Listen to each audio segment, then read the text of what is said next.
Professeur Kliba, bonjour. Bonjour.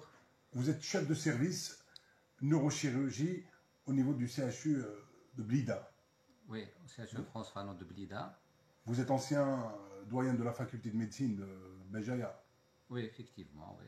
Très bien. Professeur, on parle beaucoup de la hernie discale.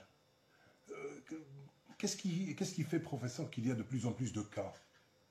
Il y a de plus en plus de personnes qui souffrent de la hernie discale.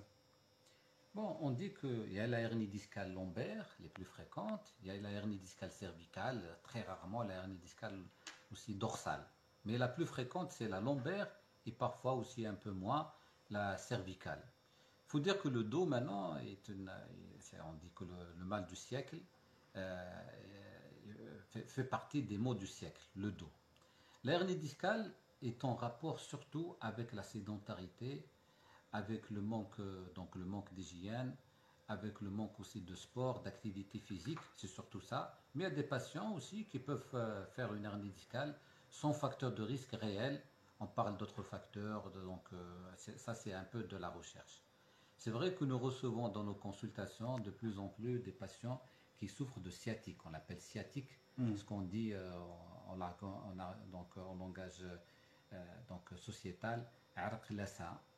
Arq lassa, c'est une déformation de arq nissa, parce qu'à l'époque, on constatait que les femmes enceintes, pendant la grossesse, développaient une sciatique et qui disparaissait après l'accouchement. Donc, cette hernie discale, cette sciatique est en rapport avec un déplacement de disque qui comprime le nerf qui va du dos jusqu'à la cuisse, la jambe et parfois le gros orteil ou bien le talon. C'est ça l'hernie discale, soit L5, soit S1, ça dépend le trajet de la racine.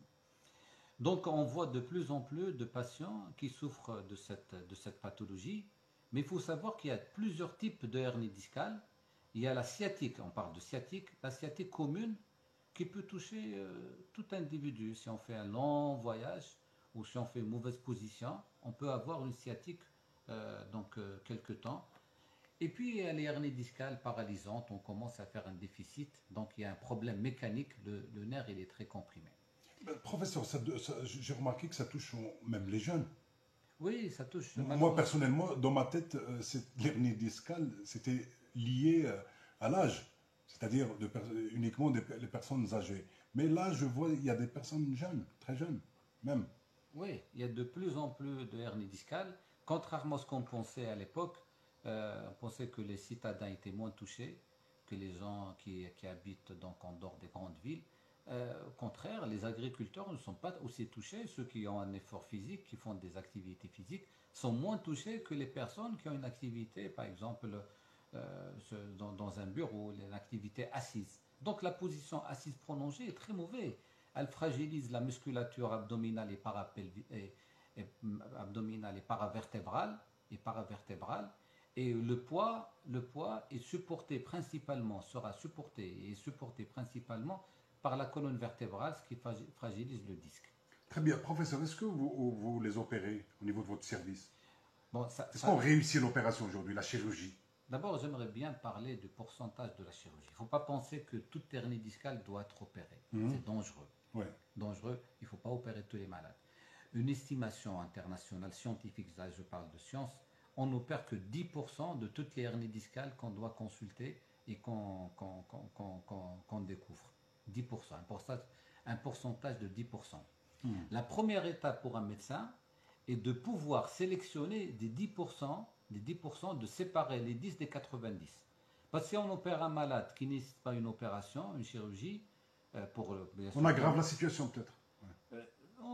Peut-être on aggrave et peut-être aussi on a opéré, c'est une cartouche à blanc, on a opéré pour rien, on a Pour ouvert rien, un dos oui, pour rien. ouais. Donc le premier défi pour le médecin est d'être un peu patient et de bien réfléchir et de ne pas opérer rapidement ce malade et de laisser la chirurgie comme dernier recours. Vraiment, la dernière alternative, le dernier recours, c'est d'aller prendre le bistouri et de l'opérer. Maintenant, si la sélection elle est bien faite, et si la hernie discale, si le mal est en rapport avec une hernie discale, avec un disque déplacé, déchiré qui comprime une racine, la chirurgie, elle donne de très bons résultats. Quand l'indication est bonne, la chirurgie est bonne. On la maîtrise chez nous en Algérie. C'est Oui. maîtrisé. Oui, c'est maîtrisé. C'est maîtrisé.